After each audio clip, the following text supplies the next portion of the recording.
Hey guys, welcome to another video. I saw that some people enjoyed the Berserk video, so I want to make something similar. I haven't recently read Vagabond. I just remember it being an incredible manga. I really enjoyed it. I wish there was an adaptation to for it, but unfortunately there isn't. Anyways, I had a lot of screenshots. Well, not a lot, but a good amount of screenshots, and I gathered some of my favorite, and I think there's some takeaways from it. So I want to go through it, and yeah, let's get into it. So yeah, we can see here. I won't try to spoil too much of the story. I don't want to do that. Um, I want to get in trouble here, but I'm gonna leak the link to if you guys want to read mangas and stuff. It's called mangareader.to. I'll also link it. I don't know if that's still a link that works anymore, but regardless, let's get into kind of the artwork here. It's a beautiful manga. Not letting others' negativity stop you. So for what I gathered from this, everybody's gonna have their own takeaway from it, but my perspective is that you know, he's a really hated individual in his village, and he's shunned and stuff like that. And it's very difficult for him. He's like living in the forest, shunned away from everybody, um, and basically, regardless of everybody's opinions and what they tell him he is, he refuses to allow it to define him. You'll see that eventually he struggles with it. Of course, like it's hard. I feel like we're all gonna have moments where it's very it's very hard sometimes to ignore what people say about us, especially these negative comments. I think it's actually a thing. I don't quote me this on exactly, but I think it's like three or four. One of those.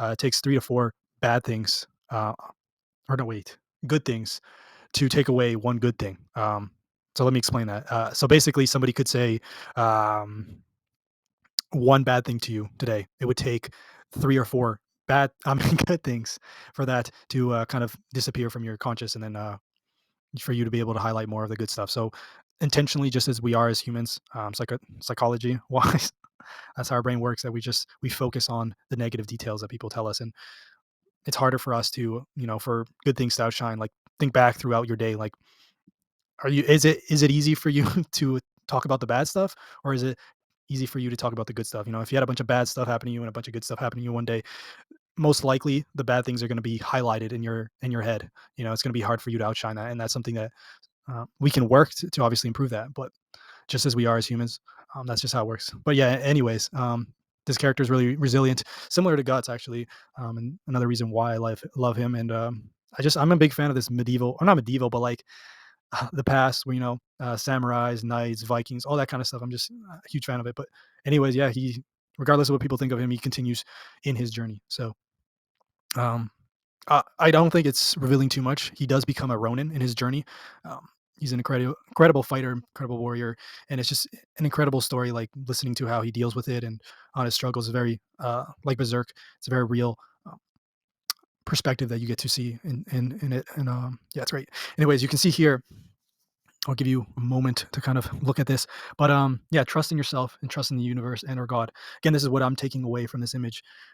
Chasing, trying to trying too my bad, that's a mistake. Trying too hard can have that adverse effect and actually push things away from yourself. So yeah, and that, I mean, if you're, for example, if you're chasing, we'll just go to the easiest example. If you're chasing a girl or chasing a guy, whatever your sexuality is, whatever, you're attracting somebody that you're chasing somebody that you're attracted to, right? You're trying to be in a relationship or have something with someone, right? The more you tend to try, the more it tends to push that person away. And that also comes with things in life. You don't necessarily have to believe in energies or whatever it is, but yeah, a lot of the time, the more we're obsessed with something, the more hard we try. um, I know I don't want to like make this video all about trading, but I think in this situation, it makes sense. So like if you're constantly obsessed with trying to make trading work, that's not enough. Like that, that's not going to make it work. And the adverse effect is probably going to make you an unprofitable trader, because it's going to mess with your emotions, and a lot of that like needy energy and whatever is going to mess with your trading. It's going to mess with your relationships. So a lot of the time, we need to take a step back, and the best things, if you think about it, the best things often come when you're not expecting them, or you're not chasing after them. Like, yes, I think you have to still put in the work, and that's why I'm saying trust in yourself. Trust that the work that you're putting in is going to have an effect. It's eventually you're going to reach your goal. Just don't be obsessed with reaching it. Like it has to happen this very second. Have patience with yourself, have patience in the universe, have patience in God, whatever you believe in, right? So that's kind of how I see that. Here, if you only think of yourself, it has no value. Well, yeah, life is given true purpose by caring about others aside from just yourself. Um, I mean, there's not much more else to say this, but if you're constantly selfish, there's not going to be people that want to be in your life, and it's a proven psychological thing that us as humans we were built to need others, to need company, and loneliness is one of the biggest drivers of death. It kills faster than cigarettes and a lot of these other substances. So, um, yeah, you'll find more purpose in helping others, and it takes the stress also out from yourself. It's a psychological thing to just feel better when you're helping others. So if you're, I've noticed for myself whenever I'm in a slump, uh, I take a step back, and it's like it's usually because I'm so focused on what's going wrong in my life. And when I take a step back and start to be like, okay, how can I help people I care about? How can I help loved ones? How can I help other people around me, and I start to slowly work on things like that and stop being so self-centered. It helps a lot with your problems, that you'll start to see that, hey, like this is actually helping me, and you start to feel better. So, yeah, I think this is definitely huge in life. Um, okay, so you can only lie to yourself for so long. The truth will eventually reveal itself. Okay, so yeah, here it's you can only lie to yourself for so long. The truth will reveal. Okay, yeah, yeah. So, what example could I provide here? Um, okay, yeah. So if you're in a relationship with somebody, and you're not still over your ex, and you're telling yourself you are, you're promising them that you are, right? It's gonna it's gonna sadly eventually lead to a very messy breakup, and you could honestly truly love this person that you're with currently, but because you're not able to be honest with yourself, um, and see that your heart is preoccupied with other feelings or whatever, right? That's why I mentioned this.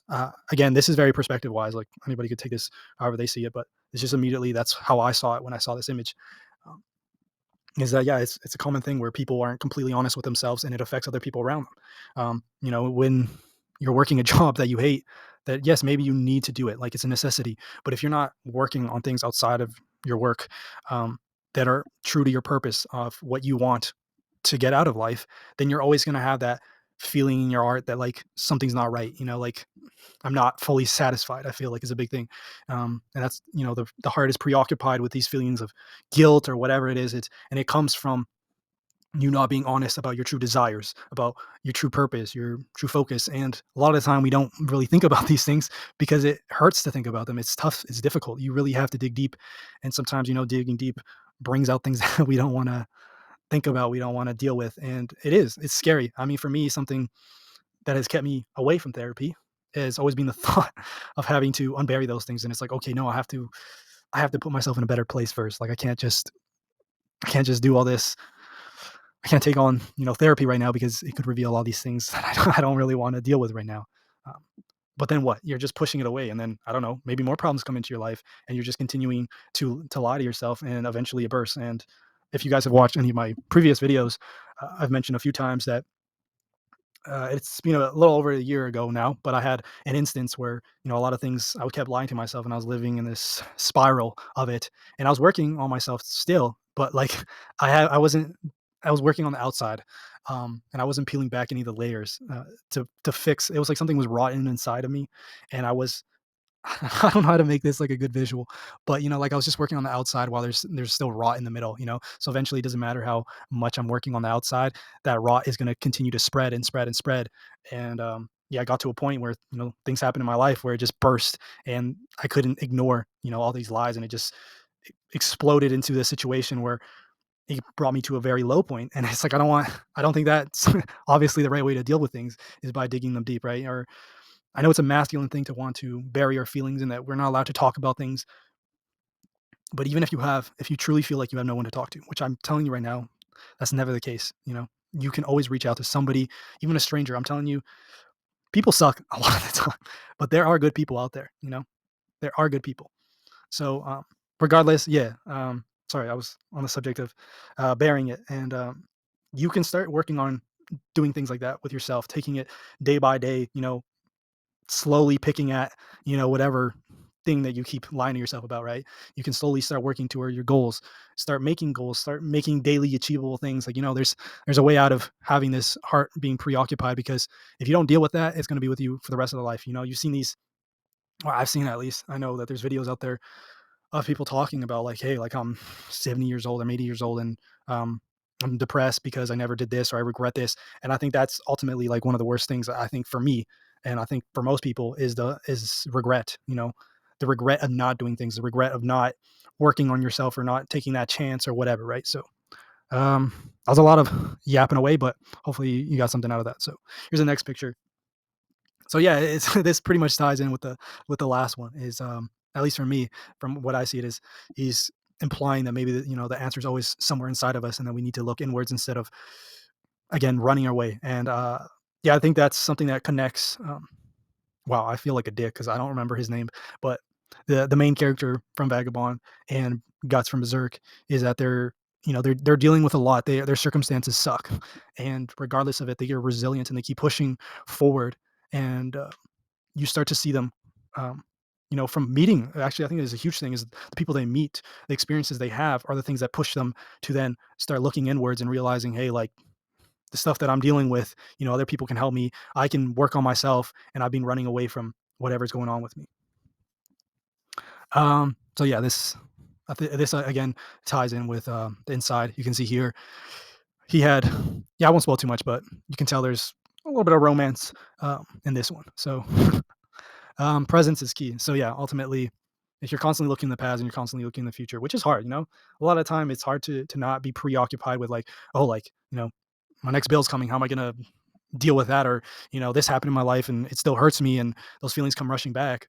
But we and that's why people say meditation is so powerful, is because you're focusing on the present. It's putting you in the present. It's taking you away from the past and the future and stressing about those things, because at the end of the day, the only thing that you can work on now is the presence. What man, I wish I could remember that quote from Kung Fu, the turtle, where like the past is whatever gone, and then the future is something, and then he says the presence is a gift or something. I don't remember how it goes, but yeah, the presence is the present. I don't know. That's not right, but you get the point. I think this one's pretty straightforward, but and it's very important thing is that we have to continue to try to focus on the present and act on what we can in the moment. What can we act on? We get overwhelmed by situations in our lives. And at the end of the day, the way I've learned that works best on dealing with things is like, okay, yeah, maybe the situation sucks, but like, what can I work on right now? What are actionable steps that I can take on right now to start working on it? And once you actually start working and taking action, you realize, hey, maybe this still sucks, but it's something that I can push through and I can get through. Okay. um, yeah, this is a really great scene. Wow. Um, so I'll just give you a moment to kind of read that. The difference is the difference is in one's resolve. It lies between those who have lived naked and exposed and those who have been sheltered.